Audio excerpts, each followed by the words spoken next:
Welcome back to the program. We continue to process. It's not something that goes away with the news cycle. So many stories come and go, big stories.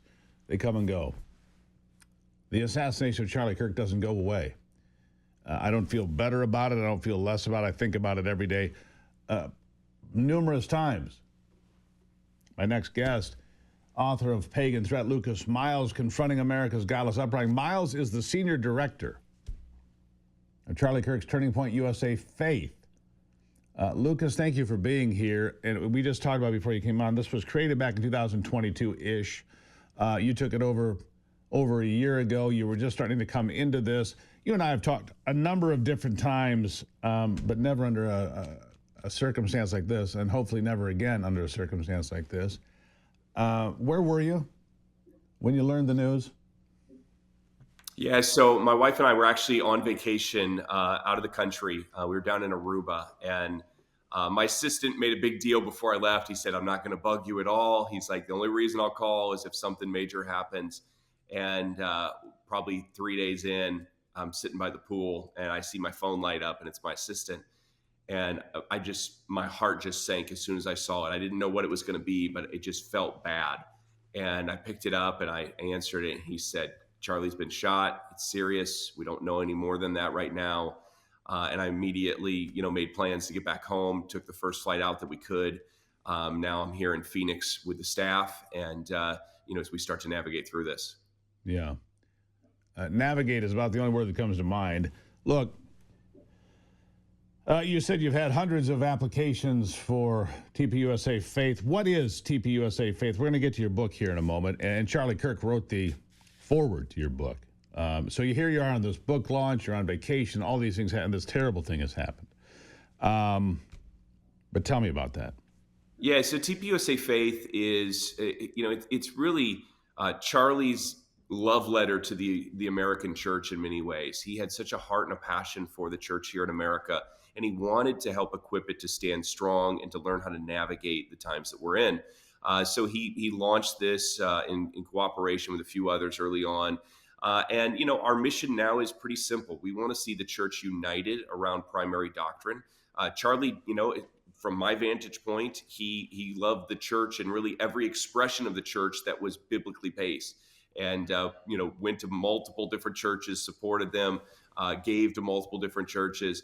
And our desire is to see the church united around primary doctrine and ultimately to see wokeism eradicated from the American pulpit. This disease, this parasite called Marxism, which is really, in my opinion, the pagan threat in this nation. It's the thing that took Charlie's life, and Charlie made his life about trying to fight against this, and we're going to keep that fight going here at TPUSA Faith.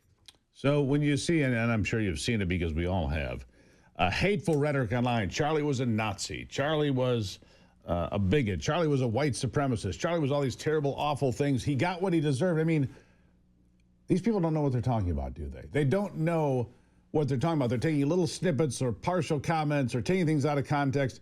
Charlie was none of those things, and neither are you, and neither am I, right?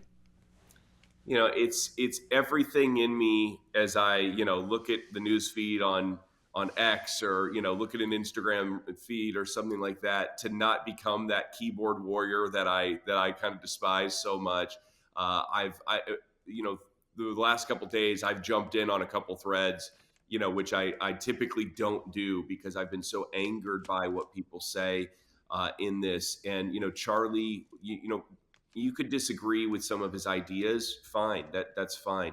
He was a good father. He was a good husband. He was a respectable American. He loved this nation. And even those who disagreed with some of his political viewpoints or even his religious viewpoints, should be able to mourn with the nation as we see this heinous act carried out by a deranged individual. And I think that this is a, Charlie is, and I think how people respond to his death is the canary in the cage on whether somebody or not is a lover of the truth. And that goes for pastors as well. The world does not need a Christianity of convenience or cultural compliance. It needs a Christianity that is fervent, passionate, and unapologetically true. It's one of the comments from the book, isn't it? Yeah. I think that more than ever, we just saw this past Sunday, a good number of the churches in America doubled their attendance in 1 week. My church doubled our attendance in 1 week. My estimation, I'll wait on guys like George Barna to confirm this, but my guess is that there were more people in church this past Sunday than any other day, single day in human history. This was a monumental shift, dare I say, a turning point for this nation. And Charlie, as much as he impacted this world with his life, his martyrdom has left an indelible mark on this nation, and we will never be the same as a result of it. I truly pray this is the revival that he always desired to see, and so many of us have been yearning for. What do you say to those pastors who, A, didn't mention it in church and ignored it, or worse, openly attacked him from the pulpit and on social media, which I've seen as well? Well, first off, if you openly attacked Charlie and his death, you're despicable and you're a monster, and you have completely abandoned the faith. Now, to those who didn't mention Charlie, let me just say, first off, let me give some sort of fairness here.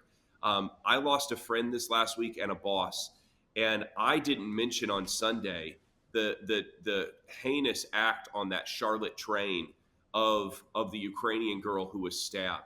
It wasn't that I didn't care. It literally didn't even come to mind because all we talked about was Charlie. Right. And the response to that. So if a pastor went through a crisis this week and there was other things going on in their life, I can give people a pass. I don't want to try to be some sort of, policing the pulpit that you have to say this, the way that somebody said, you have to say, Black Lives Matter. But if your pastor is continually ignoring these things because they're afraid of upsetting people in the church or controversy or losing donors or something like that, that is not what it means to be a pastor. A pastor should preach the full counsel of the Word of God. We had the most significant Christian martyr in our lifetime just gave their life for the gospel. That is worthy of mention from every single pulpit across this country. I agree with you, but I've seen pastors say that he deserved none of that. That Charlie, again, the same words, he's a racist, a white supremacist, a bigot, and all this other nonsense because he had a difference of opinion. Charlie would talk to anybody, gay, straight, male, female, trans. He would talk to anybody. Didn't matter. He was an equal opportunity debater.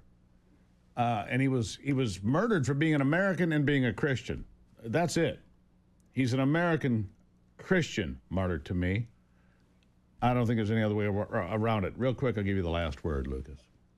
Yeah, Charlie's name will not be forgotten anytime soon. And I, without a doubt, believe that he was martyred for his faith. Being a martyr is this. It's being unwilling to compromise on the testimony of who Jesus Christ is. That defined Charlie's life. Yeah. And I think that should be something that we all seek to emulate. Lucas, be steadfast. Lucas Miles just wrote the book Pagan Threat, Confronting America's Godless Uprising, the foreword by Charlie Kirk. He's also in charge of Turning Point USA Faith. Lucas, always appreciate you. Thank you. All right, we'll take a break. We'll be right back. It's the Steve Gruber Show.